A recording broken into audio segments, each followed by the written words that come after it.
और अब हम इन्फोर्स करेंगे, यानी अब हम इसके ऊपर पूरी तरह जोर लगाएंगे। हमारी पुलिस और पुलिस की मदद करेगी पाकिस्तानी फौज।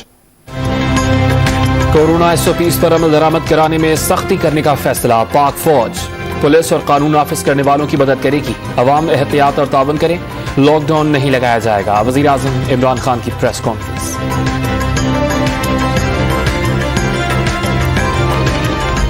के लिए जो भी आप शॉपिंग करना चाहती हैं वो जरूर करें, लेकिन दिन के वक्त करें। शाम को अफ्तार के बाद बाजार नहीं खुले होंगे।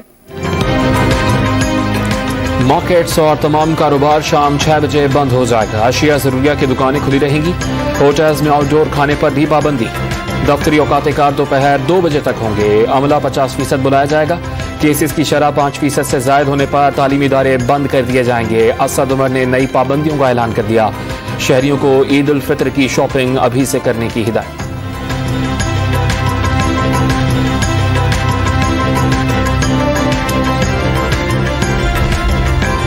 कोरोना की इंतहाई तेजी से बिगड़ती सूरत हाल के पेश नजर वजीर आजम इमरान खान ने शहरों में फौज तलब की। पाक फौज SOPs पर अमल दरामद करवाएगी।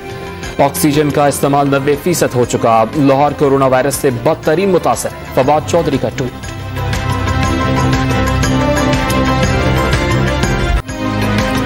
मुल्क भर में कोरोना वायरस से अमवात की तादाद तशवीशनाक हद तक बढ़ने लगी। मुहलिक वायरस ने 24 घंटों के दौरान मजीद 144 जिंदगियों को निकल लिया। 5870 नए केसेस सामने आ गए।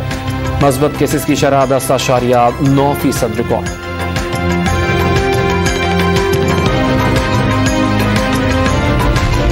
वज़ीर आला सिंध सैयद मुराद अली शाह ने कराची और हैदराबाद में कोरोना केसेस में इजाफा परेशान कुन करार दे दिया। इस्लामाबाद के पिम्स अस्पताल में ऑक्सीजन प्रेशर में कई गुना इजाफा। Scheduled operation मुलतवी। मुतबादिल इंतजाम करने के लिए इंतजामिया का वजारत सेहत को खत।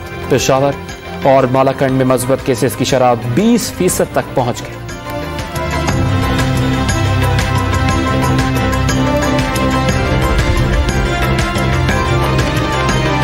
भारत में आज फिर कोरोना वायरस के 3,31,000 नए केसेस सामने आ गए। नया आलमी रिकॉर्ड बन गया। निजाम सेहत मफलूज होकर रह गया। ईडी फाउंडेशन की भारत को मदद की पेशकश। 50 एम्बुलेंसेस फराहम करने के लिए नरेंद्र मोदी को खत लिख दिया।